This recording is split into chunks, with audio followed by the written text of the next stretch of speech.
Today on Let's Wrap. I honed in on fishing when I started going to hemophilia camps. They always had stock ponds at their camp locations.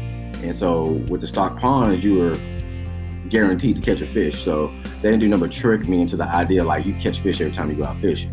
But it was a great experience to go somewhere where you can catch fish and have fun. And I was like, I want to do this for the rest of my life. Brandon Young caught the fishing bug at the young age of 3 when his grandmother got him interested, and he's never stopped loving it. Diagnosed with hemophilia A, Brandon has 5 family members who also live with hemophilia. For him, fishing became an outlet and eventually a way of life. He started Country Boy Fishing and Cruz Fisherman, and today coaches high school fishing teams and leads many HPC events. He's found teaching young people to fish is a great way to connect and mentor young hemophiliacs in their journey. Joining us today is Brandon Young with Country Boy Fishing. We want to thank you so much for joining us on HPC's Let's Wrap. Hey, how you doing? Good morning, everyone. Well, first of all, I know you have a love for fishing as Country Boy Fishing. And I'd just like to learn a little bit about, when did this start and what is it about fishing? Oh, man. It started at the age of 2, 3 years old. My grandmother took me out on a little fishing. It wasn't a fishing event, but it was just a little fishing excursion. Her and her boyfriend at the time. And it was just the idea of catching a fish in my head. And they're showing me the actual methods on how to catch a fish, and then turn around and as, 3 or 4 year old little kid, I actually caught a fish by myself, and I was like, oh my gosh, this is awesome. So after that, I was like, yeah, I love it. I mean, I like fishing. It was I like at that moment. But then, how I don't want to date myself, but Saturday morning cartoons used to come on. And then, you watch cartoons, and then the next thing you know, fishing shows come on right behind that. Yeah. So I was seeing guys catch fish in tournaments and stuff like that, winning money. And I was like, I could make a living catching fish. And I put those 2 to 2 together, and it's been on since then. It was like, hey, I want to do this all my life. If I can make a living and catch fish, hey, why not try that be as a career? So, yeah. And then I honed in on fishing when I started going to hemophilia camps, because they always had stock ponds at their camp locations. And so with the stock ponds, you were guaranteed to catch a fish. So they didn't do nothing but trick me into the idea like you catch fish every time you go out fishing. But it was a great experience to realize, to go somewhere where you can catch fish and have fun. And I was like, I want to do this for the rest of my life. There you go. Well, and one of the things I think that's interesting, you were talking about how young you were when you kind of caught the bug for fishing. And my take on fishing is you have to be really patient, as you don't really know, how long it might be. So is there interesting learning for kids, as kids can be impatient and want whatever they're trying to do right then and there? Did you learn sort of some patience and delayed gratification along the way? Oh, of course you did. Of course. Because, like I say, when you go fishing, you're not guaranteed you're going to catch anything. You're never guaranteed that in life also. So there's a lot of teaching components dealing with fishing for the young youth and for the elderly. I mean, the seasoned people. There's so many teaching components in fishing. And on my biblical journey, you got to realize all those lessons. And those are patience, like you say, delayed gratification, sharing community. That's another thing about fishing. There's so many points that I could ramble on about them on and on. But yes, being patient is one of them. But as a kid, you want instant things to happen instantly nowadays, especially nowadays also. But if you can fill in that gap between the time when they're getting a bite or whatever with some educational components or some type of leadership skills or some community development, just talking to the kids in between that time of that patience time or that wait time, you're going to get them. As soon as they see a nibble or a bite or anything like that, they're going to be hooked instantly. So you just have to find that little filler in between there. So you have hemophilia A and had a grandfather with severe hemophilia. And then I understand several in your family impacted by hemophilia. How is that really shaped you and the way that you've been able to, mentor kids. Yes. So my grandfather had it. I have cousins, and my younger brother has it. But how it helped me with hemophilia, it was almost like a torch to be handed, almost, because I've always had this big brother attitude because I've always been a big brother. So I've always felt like people help me along the way. So, it's my job to help others any way possible. And as long as it doesn't take me too much out of my comfort zone, and nowadays with me, I'm okay being out of my comfort zone. So as long as it's able to help somebody else without anything gratification towards me or trying to get something out of it, it's always a good thing. Like I said, biblical thing is basically storing those treasures in heaven. Those are beautiful things that people don't realize what you're doing when you help somebody else. And I know you've done a lot with HPC. How did you get connected to them? And can you talk a little bit about, I know you've done some events in different states. We've seen you out and about. I got connected with them. I did an event in Memphis, Tennessee, and I connected with Keetris, one of the reps, Keetris Clark, and I spoke with her operating manager, Tommy, and they really enjoyed my program. They got to see the vision of what I really was about. It's really about mentoring and, giving experiences to other kids or families that they normally wouldn't have. And they really caught on to the vision, and HPC was able to see that and embrace it and say, hey, this is good for our community. Let's promote this a little bit more. So that's how the connection started. And I appreciate them for all their help and efforts for, seeing the vision and understanding where, I was coming from. I know you've talked a little bit about how you've been a gamer and maybe when you were younger and as a kid with hemophilia, you talked a little bit about they kind of wrapped you in a bubble. Do you think the mentality has changed a little bit with what kids maybe can and can't do? And how would you kind of relate your past experience to that? I don't think it's changed. It's probably expanded a little bit more. I'll be honest with you.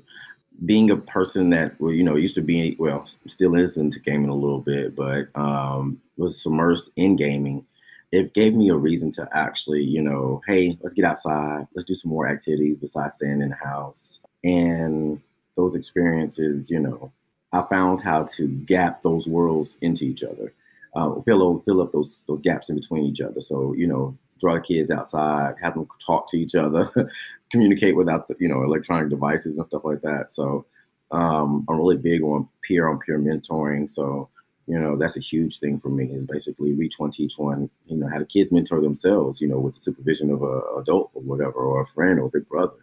But, that's how you live life is, through experiences and through other people's experiences. So I've always tried to reach out to the kids and help them get out of their bubble, because that's what happens sometimes. You put in your bubble, they don't feel it. And what kind of advice do you give parents who are maybe concerned about letting their kids maybe even do something like go fishing? They're very overly protective just given their child's diagnosis. Being a child that had to go through that, let the kid be a kid. I mean, you don't want to tell them that they're limited when they're really not limited, and it does something to the psyche of a child also. So you just want the kid to be a kid. Don't try to put them in a bubble. And, the world is an interesting place, and the world is going to make them feel isolated already. So don't let them, don't feed into that, and it starts at home. So you want to give them the opportunities of, doing whatever they want to do to pushing their limits as much as they can, because the world is it's gonna show its ugly face sometimes. And so you want them to always be inclusive to what's going on. Just let the kids be kids. Let them do what they want to do. Actually push them to do other things. I understand you coach a high school fishing club or team. Yes. I didn't know high schools had fishing teams, but can you talk a little bit about how did that come about and what has that experience been like? Oh man, we just started. So the athletic director asked me to help them start their fishing club. They heard about my fishing program, and I've actually mentored some kids that actually went on through the high school level. I was all about it. And so at the end of the day, I want kids to get scholarships. So a lot of D1 scholars, a lot of D1 schools in the South have scholarship opportunities for fishing, have fishing teams, fishing clubs. My ultimate goal, if I was 15, 16, 17 years old at that time where, they were giving out scholarships for fishing, my life would look totally different. I already know that because I would have took well advantage of being a pro fisherman, being on the circuit and whatnot, dealing with that. So I just want to give kids opportunities. Hey, there's more than, football, the collegiate sports. There's more than those sports out there that can push your exposure out into the outdoors, and the colleges accept, so you can get a higher education also with that. So I'm moving to do a trail called Fishing for Tuition. So that's going to be a high school trail for the high schoolers and their captains and stuff like that, to actually get out there and get more exposure with their fishing teams and stuff like that. So, hey, I want some kids to get some scholarships, because if they get a scholarship, I get a scholarship. That's how I will feel. So, I'm going to live vicariously through them. That's incredible. I knew about pro fishing, but I did not know about the collegiate opportunities at all. And I'm sure there's a lot of kids out there that have no idea. Yeah, there's a lot of adults that don't know about it. When I say fishing, high schools and scholarships like that, they're like, "What? You can get a scholarship for fishing?" I was like, "Yeah, you can get a scholarship for fishing." Like, really, you truly be told, there's some 19, 20-year-olds and 21-year-olds making a lot of money fishing. So it's a big industry that doesn't get a lot of exposure, but it's huge. It's very huge. Do you have a like a fishing mantra or something that you always kind of stick to when you go out and you're looking to catch the big catch? Oh, when I'm out there on the water, all I'm doing is praying. I'll be honest with you. I'll just be praying. Mm-hmm. What started this whole journey of life with fishing and stuff like that was the model that I use is, hey, give a man a fish, he eats for a day. Teach a man how to fish, he eats for a lifetime. So those are things that, I think when I'm out there fishing, whatever, but I just enjoy being around in the nature and God's creation, and just soak it all up, because, it's beautiful. It's a beautiful time. Catching fish or not catching fish. So peaceful out there on the water. It's beautiful. Yes, it is. As soon as you're out there, you get to really soak it up. People really understand what it really is about. And this is it's really nice. So, and that's why it's great teaching kids how to fish on the bank. But as soon as I get them on the boat, it's a whole nother ball game. And then, that's where I got you. I got you. They get caught on the boat ride. That I can see that. Completely different in the stillness of the water. In the morning time, the sun coming up over the horizon, the wind hitting you in your face. You can see the deer, squirrels, owls, hawks. You see all the animals out there doing their own thing. A picture is worth 1,000 words. Being in that environment is beautiful. I know you've hosted events in several different states, so I'm sure you've been on different bodies of water. Once you get out there, do you feel like it's always very similar, or are there maybe distinct differences in different states, whether it's the type of fish or just the overall experience? That's a twofold question. If you home in on your basics, you're going to be okay, but every situation is going to be different. Every environment's different.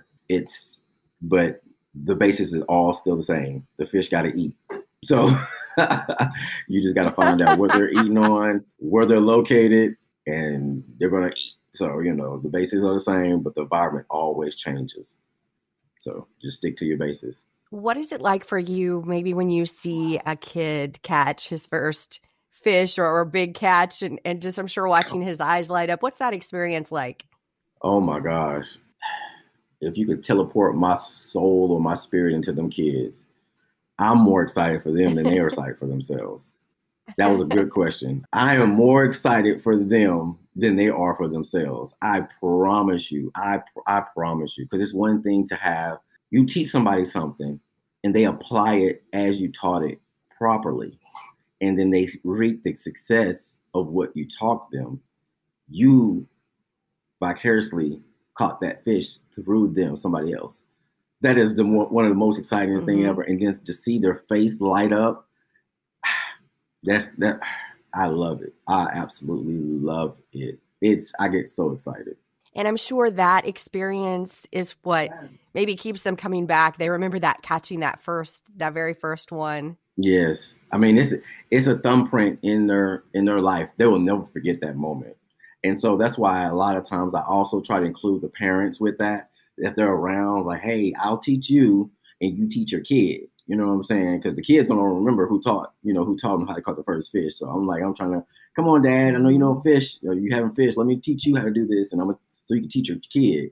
As soon as they catch that fish, that is a imprint in their life that it's gonna last forever. It's gonna last forever. It's gonna last forever. I don't know why it does that, but those are one of those moments where, those are those moments that are just one of the pinnacle in people's lives. When I first caught a fish. What advice would you give parents who maybe have a child who would like to try fishing, get into it? They just really don't know. Maybe they're not outdoors people or have a lot of experience. Hey, tell them to call Country Boy Fishing. We'll get them started. That's it. I get a lot of that. I get a lot of people or fathers or young mothers or mothers that will love to get their kid exposed to fishing, but they have no idea how to do it. So it's a twofold thing with me. I'm teaching the families, and then I'll teach the kids also. But I prefer the parents to teach the kids because it's a bonding moment for them, truly. And I really love that. That's what got me started into it when I was getting ready to have my son, and it was one thing that I wanted one thing to do with my son was take him fishing. So I was like, hey man, let's go fishing. He's 2-3 years old. Hey, we're gonna go fishing. That's it. So that's all he knows. But it's a great bonding experience for the parent and the adult. And if they need help, just tell them to call me. But if you need help and we're not able to reach out, I can pinpoint you in the right direction where you can have some exposure with some people who have the same type of heart and feeling towards the community of fishing. And I know you have done so much with specifically the hemophilia community with these different events. And what has that meant to you to just get connected to the community? It seems like such a tight-knit community that really supports each other, and for you to be a part of that and mentor the kids and the families. Oh man, it's a beautiful thing for me. It's me giving back in the way I know how. I love that. And that's one thing I preach and teach about lately is for the people in our community to turn around and help the younger generation, because our community is changing every day.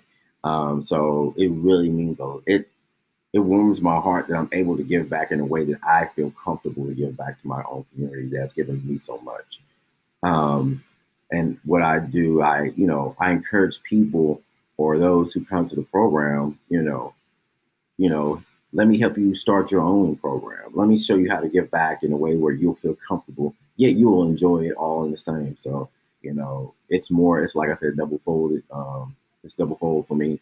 I'm gonna teach you how to fish in all aspects and words of wisdom. I'm gonna teach you how to fish. I would love to help people pursue their passion in their ways where they feel comfortable too. So that's part of the fishing component also. I know you've touched on this a couple times with your faith, and how has that impacted you and your journey and in the way that you've given back? Oh, it's everything. I can't explain that in any words, but it's everything. Because you're gonna run into those rough patches dealing with anything in life, and this is what propels me to push forward. Because sometimes it looks bleak. And you're going to hear a lot of, no's, but, you just still got to push forward. And that's part of faith. If he says you're going to have it, he's going to give it to you. So you just got to keep pushing forward. And that's just dealing with the hemophilia also. People are going to tell you that you can't do stuff, but you keep pushing forward. You're going to reach the goal. What I'm saying? Don't let nobody stop you. Don't let nothing hinder you. You find where there's a will, there's a way. I love that saying. When there's a will, there's a way. So, just keep pushing forward. And what are some, maybe some situations that you've seen kids overcome just with that, having that mentality of, where there's a will, there's a way, and not giving up? I've seen kids do all kinds of crazy stuff. I've seen kids overcome challenges that, some people would say would be detrimental to them. I've seen kids stop using drugs. I've seen kids, come out of their shell and talk about their feelings. I've seen kids do, I've had kids reconnected with their own families again. I've seen kids do just about countless things dealing with, because that alone time, and they feel supported just in that mode of, in the event or out there fishing, they feel safe. They're able to open up, and then they're able to receive, a little bit of direction to change whatever, how they're feeling and what they're dealing with. Sometimes they just need somebody to talk to, and some proper direction. And, people don't understand that fishing has that. People don't understand fishing has that chance to connect. I love that. I love that. I love that. I've heard people talk about golf and how you can apply a lot of life lessons. And I guess I never thought of fishing as fitting into that area too. Mm-hmm. There was a big, as a youth, as a young guy, and my grandmother, we used to stay across the street from a golf course, actually. So it's funny that you said that. So I'll tell you this quick little story. So we stayed across the street from a golf course, and I wanted to get a BB gun. And also off subject, but I just want to share this, how close golf is to fishing. I wanted to get a BB gun, and she said I couldn't get a BB gun. So I used to go into the riverways, the waterways, and get golf balls. And by getting these golf balls, I take these golf balls and I'll wash them up, clean them up, shine them up as much as I can, put them in a bag, and I'll stay on side of the golf course and I'll sell, for $1. And that's how I bought my first BB gun. Was selling golf balls. But in that whole mode, I had to pick and choose which sport would I love to be in, which one can I dedicate my time into.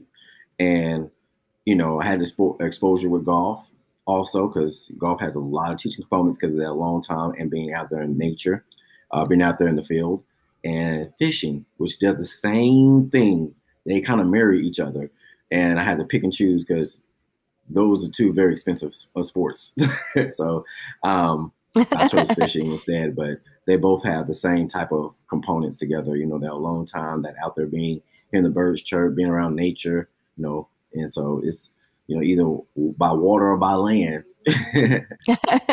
So do you fish for a living? Yes, I do. I teach. I go around the country and I teach kids fishing, and this is just what I do. And what advice would you have for a kid who wants to know how they could fish for a living? Oh man, just reach out to me. We talk. Start by, practicing on your skill. If fishing is what you want to do, you need to practice on your skill. But, also be able to sell yourself. You have to be a people person. You have to be able to connect with people, because at the end of the day, you're not selling fishing. You're selling yourself to be, to be someone of interest and someone of value to whatever, your sponsors or your companies you're going to be representing. You got to be able to connect with people on different levels. You got to be able to speak well and, be a likable person, good character. Got to have some type of good character and morals, because that'll get you a long way in life. So I know much of the country has experienced quite a heat wave lately. Does that make fishing more challenging, or do you have to be a little more strategic with maybe the times of day, or does it not necessarily have an impact? It's been challenging, but you just have to be more strategic on the time of your day. Times of day, because it's a small windows, small windows of where the weather is, relaxed, where it's bearable at this time. I've had my last event. It was unbearable, but we pushed through it. Everybody still had a good time, was able to get out there and do something different. But you just have to, right now, since the summertime has kicked in full effect, and everybody's hitting those 3 triple digits, you just have to be strategic on when you go out there, and make sure you're hydrated and your body is well hydrated, because you're going to sweat a lot and you're going to perspire. You're going to perspire a lot, and just make sure that you're going to be okay, because you don't want to catch heat stroke or anything like that. Well, is there anything else that you would like to add that I haven't asked you about? I just want to make sure that our community turns their head around and look for the younger generation, and support the older generation at that. I just want our community to give back to each other, and mentorship. You know, I'm all about that. You know, I need to see more people coming out and supporting each other. You know, that's one thing about our community. It's all I need for people to come out and support each other. Period. You know, I don't care how you look at that, how you digest it. If you can do it, do it. You know, it helps the community. We need to stick together. We need to uplift each other and develop each other. So mentorship. Well, we want to thank you for all you do for the hemophilia community, for HPC. Clearly, you're having a tremendous impact on these kids and families. I appreciate HPC. I appreciate you. I really appreciate our community. I really appreciate the people who drive our community, those figureheads out there that's pushing our community forward. You know, I appreciate everybody involved. I just want us to stick together and develop each other and move forward to make a better community. We should be the representative of the other communities, you know, because we're so close and tight-knit. Brandon Young of Country Boy Fishing, we want to thank you for joining us today on HPC's Let's Wrap. All right. Well, thank you. You guys have a blessed day, and let's go fishing. You've been listening to HPC's Let's Wrap, a podcast by HPC Specialty Infusion for patients and providers. We're proud to specialize in patient health and happiness at hpcspecialtypharmacy.com or call 1-800-757-9192.